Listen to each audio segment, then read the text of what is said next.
আমরা রাসূল সাল্লাল্লাহু আলাইহি ওয়াসাল্লামকে এবং তার সুমহান সিরাতকে, তার জীবন আচরণকে জীবন্ত করে ফুটিয়ে তোলার চেষ্টা করেছি। এখন এখানে এসে অনেকেই মন্তব্য করেছেন যে আমরা যেন সেই 1400-1450 বছর আগের সেই মদিনায়, সেই পরিবেশে চলে গেছি, হারিয়ে গেছি। অনেকে কেঁদে ফেলেছেন যে সুবহানাল্লাহ, আমি তো সেই মদিনার সেই যুগে চলে গেছি, রাসূলের যুগে চলে গেছি। এই যে উপলব্ধিটা, এটা তো বই পড়ে হতো না, এটা তো আপনার কোনো কথা শুনে হতো না, বক্তব্য শুনে হতো না।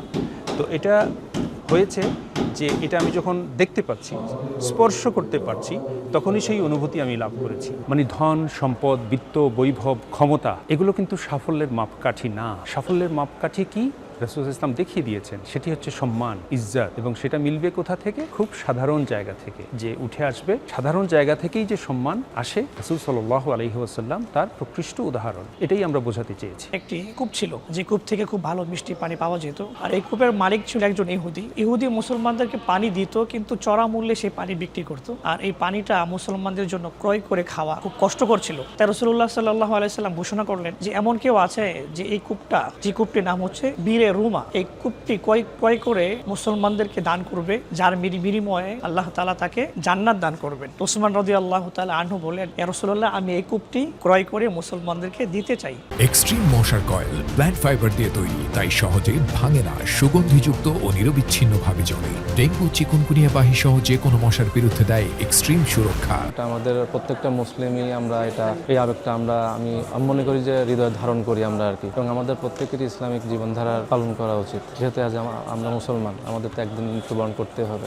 1500 বছর আগে রাসূল সাল্লাল্লাহু আলাইহি সাল্লাম কেমন জীবনযাপন করেছে সেটা আমরা বই পুস্তকে পড়েছি, কিন্তু তার রেপ্লিকা দেখা, যেটা কিনা এমনি বানানো না, যেটা কালকে হুজুর সাহেব বলছিলেন যে এটা মদিনা ইউনিভার্সিটি থেকে তারা জেনেছেন যে ঘরে ঘরে কি ছিল, সেইটার উপর বেসিস করে বানানো মোটামুটি একটা তার রেপ্লিকা। একদম অ্যাকুরেট না হলেও মোটামুটি নিয়ার টু অ্যাকুরেট।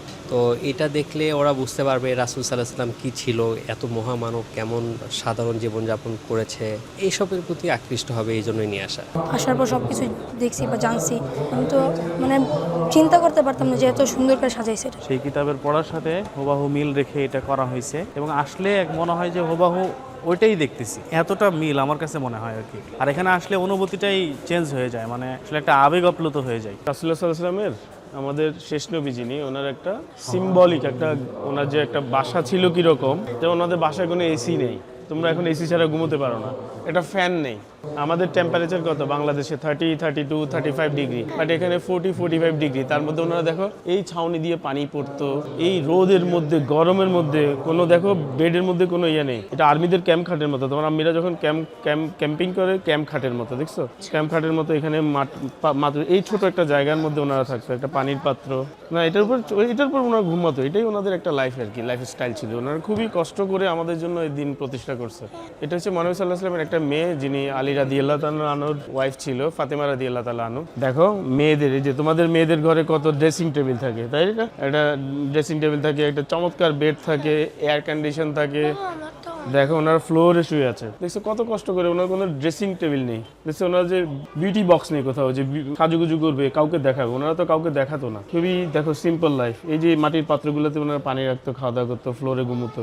এটাকে জাতা বলে, বাংলা এটাকে জাতা বলে। এটার মধ্যে মাঝখানে এই যে দুটো পাথর, এটা এই পাথরের মাঝখানে চাল বা গম দিয়ে এই লাঠিটা দিয়ে যখন ঘুরানো হয়, তখন ওই যে চামড়াটা যেটা আছে, ওইটা শেল যেটা থাকে, ওইটা আলাদা হয়ে যায়। ওইটা দিয়ে ওটা রান্না করে খায়, এটা বয়েল করে খেতে আর কি। এটা হলো উম্মুল মুমিনিন, মানে হচ্ছে আমাদের যে চার খলিফা আছে ওনাদেরই লাইফ আর কি। আবু বকর, ওমর, উসমান, আলী, ওনাদের ধরো ঘরের মধ্যে শুধু একটা বেড, নাথিং এলস দেয়ার।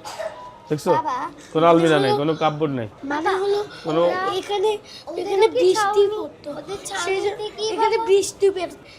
মরুভূমিতে বৃষ্টি হয় না, প্রচন্ড বালির ঝড় হয় ওখানে, প্রচুর বালির ঝড় হয়, বালি ঢুকে যায়, নাকের মধ্যে বালি ঢুকে গেছে রাতের বেলা। ধরো রাতে কিভাবে ঘুমায়, মানে রোদে গরমের মধ্যে থাকে। হ্যাঁ, একদম গরমের মধ্যে ওনারা অনেক কষ্ট করছে। ওনারা আমাদের দিন প্রতিষ্ঠার জন্য অনেক কষ্ট করছে। এই কূপটা এটা কূপ বলে, এখানে পানি থাকে।